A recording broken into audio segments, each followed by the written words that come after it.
So we are in our third month of our 2024 theme, Ubuntu, we rise together. And our theme for March is transformation. And our companion book this month is one of my favorites, The Dream Giver. Has anyone read this? The Dream Giver by Bruce Wilkinson. And he also wrote The Prayer of Jabez, which is another one of my favorite books. So I'm going to be referring to this month. So you know how we like to start our monthly journeys. How do we start? Oh, people on Zoom, how we start our monthly journeys? What do I do first? Look it up. Thank you, Jan. We start with definitions. So, transformation, which is our theme for the month, means to change in form, appearance, or structure. And the origins of transform is Latin, and it means to change in shape. So I want to break it down just a little bit more. Trans, as a prefix, means across, beyond, and through. Across, beyond, and through. So transformation means going beyond form. Can you say that with me? Yes. Going beyond form. All right. So there's a Wayne Dyer quote. He says, transformation literally means going beyond your form. Literally. And we know that the most transformative power in the universe is what? Love. Love. And that transformative love is no ordinary love. It is no ordinary love. And you'll remember that Sade song, right? Mm-hmm. Yeah. This is I told Robin I can't sing it, but you got it in there for me. So this is no ordinary love. No ordinary love. The love that created each and every one of us is no ordinary love. So what does that mean? That means that we are not ordinary. We are not ordinary. We are extraordinary because the love that contemplated upon itself created each and every one of us as a unique, individualized expression. There is not another one of me. There is not another one of you. Isn't that awesome? So Ernest Holmes writes in The Science of Mind, if the formless did not take form, spirit would never arrive at self-realization. I'll say that again. If the formless did not take form, spirit would never arrive at self-realization. So we are the self-realization of God. That is so huge. And I always think about it in the sense of my children. And I've said this many times that God gets to experience being a mother to Aria and Zola through and as me. Mm-hmm. Otherwise, God would not have that experience. God would not have that experience. So we are the self-realization of so many things. And none of those things are ordinary because they are coming through and as each and every one of us. And that same process, that self-actualize, is a process that each and every one of us uses, whether we know it or not. We are always creating. We are always creating who we are every single day. Yes? Yes. So we get to use the same creative process. The only difference is in degree, right? I can't create planets, right? But I can create a plate of food. I can create my heart's desire, right? So the only difference is in degree. So when we are using our subconscious or subjective mind, we are using the creative power of the universe. We get to use the power. We don't create the power. We use the power. Yes? Mm-hmm. So let us remember that there is one mind, not two. There's one mind, not two. Ernest Holmes also writes in the Science of Mind text, there is but one mind, whether it be individual or universal. Mind in its subconscious or subjective state is the law of cause and effect. Transformation is going beyond form. So that means that transformation is part of our spiritual DNA. We transform all the time, but are we conscious of our transformation? Sometimes we are, and sometimes we are not. But we have already gone beyond form by being born in this physical realm as spiritual beings. So we've already gone through the process at least once of going from formless to form, because we are here. Yes? Mm-hmm. So we know through our teachings of science of mind that we are creating through the formless, the invisible into the visible. Yes? Amen. Yes. Yes. So we see beyond that which is seen. We see beyond that which is seen. So I want to share a little bit with you from the Dream Giver. And so the Dream Giver is a book about transformation. And the main character in the book, his name is Ordinary. Oh. Not long ago and not far away, a nobody named Ordinary lived in the land of familiar. Every day was pretty much the same for Ordinary. In the mornings, he got up and went to his usual job. After work, he ate almost the same dinner he'd eaten the evening before. Then he sat in his recliner and watched the box that mesmerized most nobodies on most nights. Can anyone relate to that? Yes. Mm-hmm. Tell the truth, shame the devil. For the most part, not much happened in familiar that hadn't happened before. Ordinary thought he was content. He found the routines reliable. He blended in with the crowd. And mostly, he wanted only what he had. Until the day Ordinary noticed a small, nagging feeling that something was missing from his life. Or maybe the feeling was that he was missing. That he was missing from something big. He wasn't sure. The little feeling grew, and even though nobodies and familiar didn't generally expect the unexpected, Ordinary began to wish for it. He began to wish for it. That little feeling grew, right? You ever had that? Yes. Yes. It's like a little tingling. Or it might feel like a little something in your tummy area, right? Mm-hmm. And it just won't go away unless we push it away.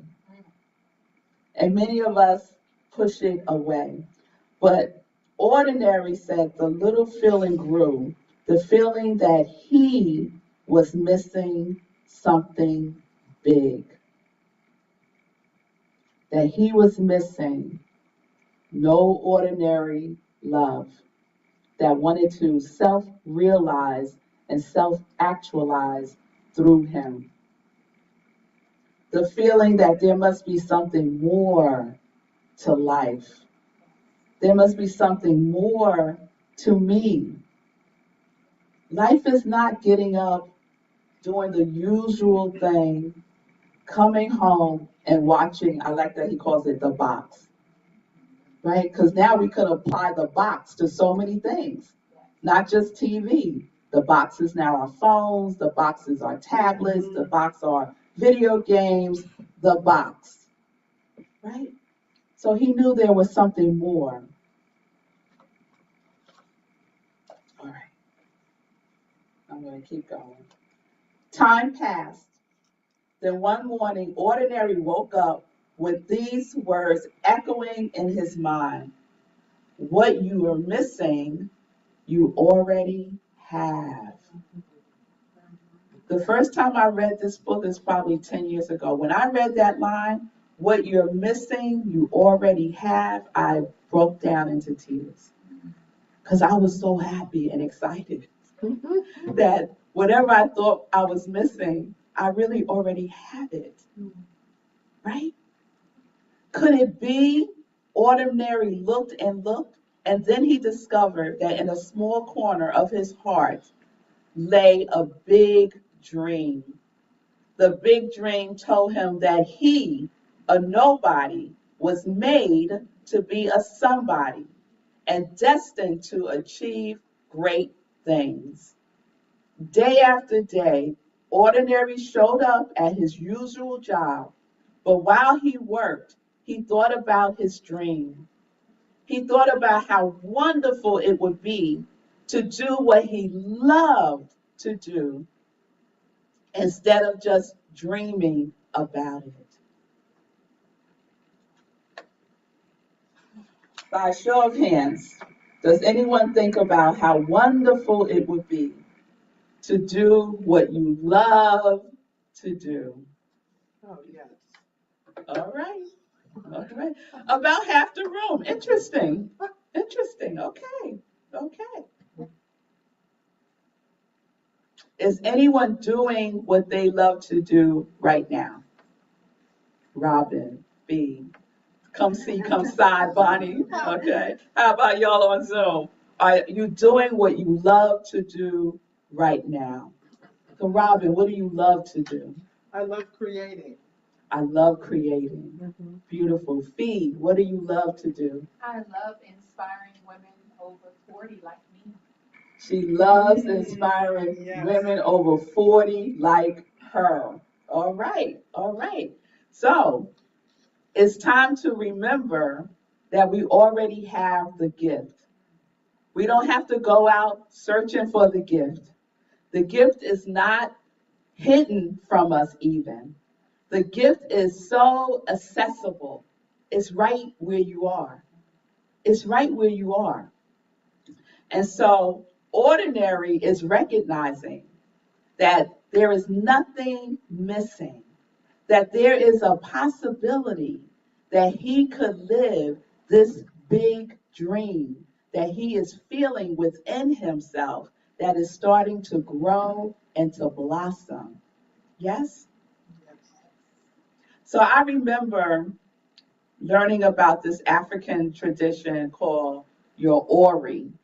So we all have an Ori, O-R-I, and it is our purpose. And so there's an African proverb story that says that before we come into this physical form, when we're still spiritual beings in formless state with the divine, we are in relationship with our Ori, and we're sharing with our Ori what it is that we want to experience when we come into physical form. And Ori says, you have it, and implants it within us, our purpose. And we are so happy. We can't wait to get to this place called Earth so that we can live our purpose, right? So Long story short, we get birthed into the world, right? And as soon as our umbilical cord is cut, we forget. We forget our ori. We forget our purpose. And many of us wander around knowing, having a sense that there was something that I said yes to. And guess what? Ori never left. Even in those times when we are wandering around, confused, lost, Ori is still present within us, never leaving our side. So ordinary's Ori is becoming present to him again. And it came in a dream. So, Ori is no ordinary love. Your purpose is not an ordinary love. It is extraordinary, the purpose that you are here to be. So this is what no ordinary love does. You're ready for this? Yes. This no ordinary love is patient and kind. It doesn't envy. It doesn't boast. Does this sound familiar? It is not proud. It does not dishonor others.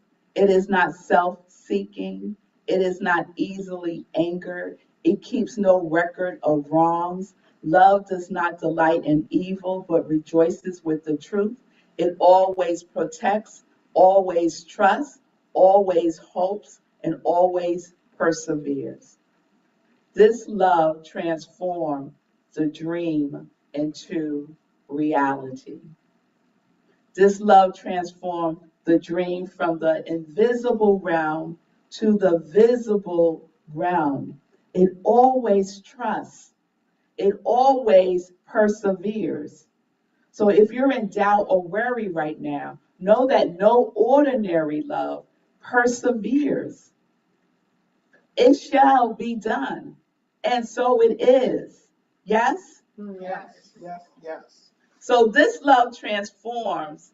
One of the things that I love about that verse from the Bible is including rejoices with the truth. In my opinion, we don't rejoice enough. We don't rejoice enough to rejoice about our purpose, to rejoice about our ori, to rejoice about just being here. That is something to rejoice about. Yes? Yes.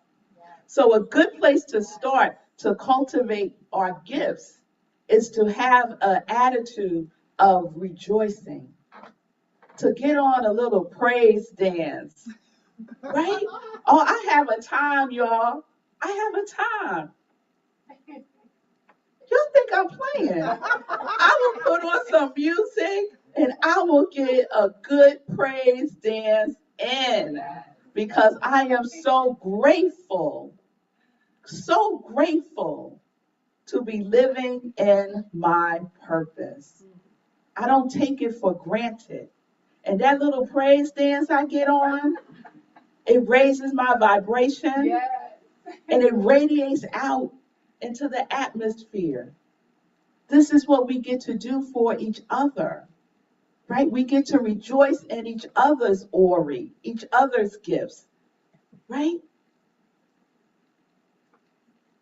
We're not boasting. It was so funny yesterday. Yesterday I did a memorial service for one of my dear friends. Her father passed away. And the memorial service was yesterday, and it was extraordinary. It was beautiful. And afterwards, I went to pick up Zola, and she said, "How did the memorial service go?" I said, "It was fabulous. I was so good." And she was like, How about some humble pie, mommy? Right? And I was like, just because I'm rejoicing and sharing my gifts means that I'm not being humble? Oh no, sweetheart. That is not what that means, right? We get to rejoice when we get to share our gifts. Yes, yes, that's what we get to do. That's so good. Yes. So I say to frolic. Frolic with your gifts, y'all. Merriment and play. We don't do enough of it. And we get to remind each other, lighten up, right? Come over here and do a little praise dance with me. Yes? Yes. So we raise our consciousness from the ordinary to the extraordinary. And it doesn't take long to do. I have news. It's not a chore. It's not a struggle. It's not a hustle. It's not a grind. It is who we are. It's more difficult to be who you are not. Look at how much effort you're putting into being who you are not. There is grace and ease in being who you are, being your gift. Because there is no ordinary love that would make it otherwise. Why would a love make it hard for you to be an expression of love in the world? Love don't do that. Love clears the path. Love says, here you go. But we have to trust. We have to trust when it seems like it is difficult. When it seems like it is difficult, we have to trust that no ordinary love is showing up through us and as us. Yes? Amen. Yes. So let's just think about transformation happening in the land of the unknown, because that's what's scary for us, that we don't know. If I take this leap, we're doing the big leap, that book in our book study. If I take the big leap into the unknown, what's going to happen? But we trust and we take the leap anyway.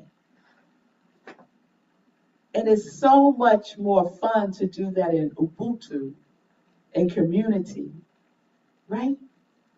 Because we leap together. We're afraid of the unfamiliar. We're afraid to be uncomfortable. Being uncomfortable is one of the greatest gifts that love gives us. Think about what is born through comfortability. Just use birth. And let me tell you, if you haven't given birth, I'll tell you right here and right now, it ain't the most comfortable thing. It's very uncomfortable. Ask a caterpillar, how comfortable, little caterpillar, how comfortable was it for you to transform into a butterfly? The caterpillar will tell you. They'll be all gooey and mushy because it's doing this transformation. But it will tell you, I had to dissolve everything. I had to let everything go. I had to become formless again. Yes.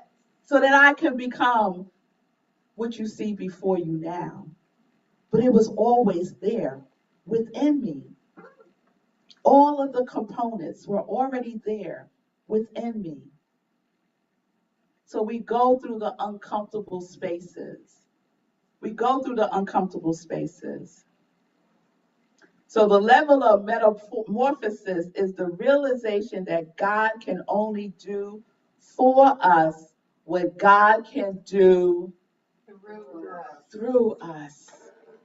So we have to be open. We have to be open. Ernest Holmes reminds us in The Science of Mind, we each receive what we ask for according to our ability to embody it. So we must embody it. We must own it, in other words. Life always becomes to us the particular thing we need when we believe that it becomes to us that particular thing. The understanding of this is the essence of simplicity. I'm going to say that again. Life always becomes to us the particular thing we need when we believe that it becomes to us that particular thing. So we become that particular thing in order for that particular thing to come through us. We have to become that particular thing first in consciousness. Yes? So we are the embodiment of no ordinary love.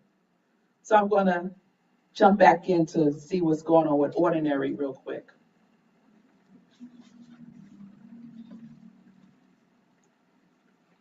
So guess what happens? Ordinary starts to hate his usual job. He realizes this wasn't what he was made to do. And he said to himself, I just know it. I just know this was not what I was made to do. So he tells his father the whole story. And he says, Father, I'm growing sadder by the day. I don't like my usual job anymore. In fact, I think I hate it.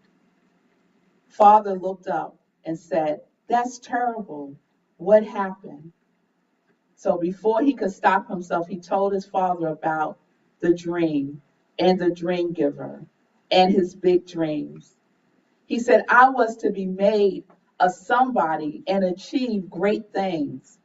He said, and then he told his father the name of his dream.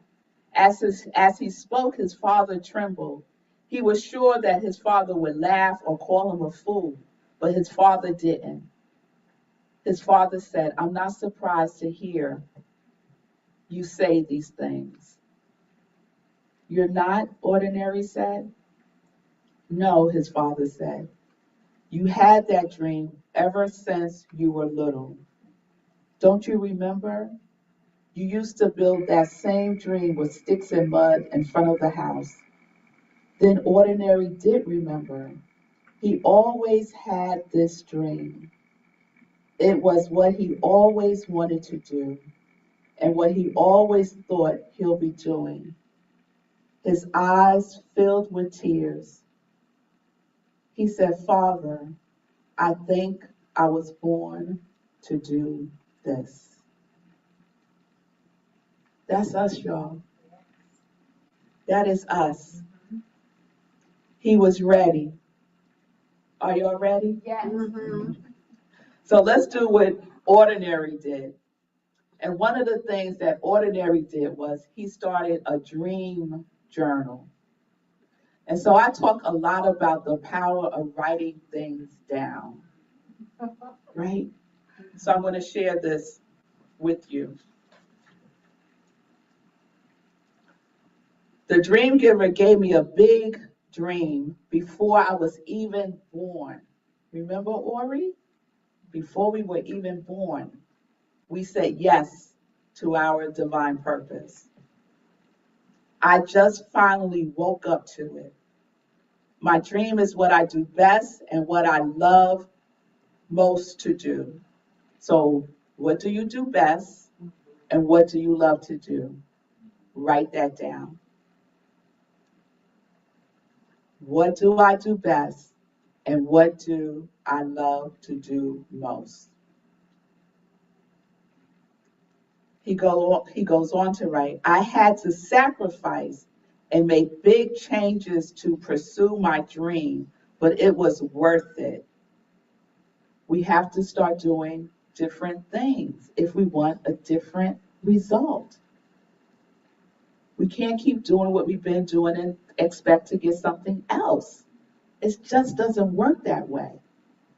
So what is it that you are willing to let go of, release, surrender, to create more space for your dream? Yes? Yes. He says, it makes me sad to think that so many nobodies are missing something so big. So to summarize, and this is a Red Melissa sprinkle on this, we make it actionable. So I'm grateful that everyone is here in service today. I'm grateful that you all listened. I'm grateful that it resonated with some. However, if we don't make it actionable, if we don't apply it in our life, then this is just information and maybe for some entertainment. So wake up and stay awake to the truth of who you are. Don't go back to sleep, y'all. And when we're in community, we get to nudge each other. Girl, you're going back to sleep. Wake up. We need to remind ourselves and each other that we are the embodiment of love. And that love is no ordinary love. Write down what you do best and what you love to do. So we got that. What are you willing to sacrifice? Stop doing whatever is not in alignment with your dreams. Stop. Whatever is not in alignment with your dream, stop doing that. A baby step. Just take a baby step.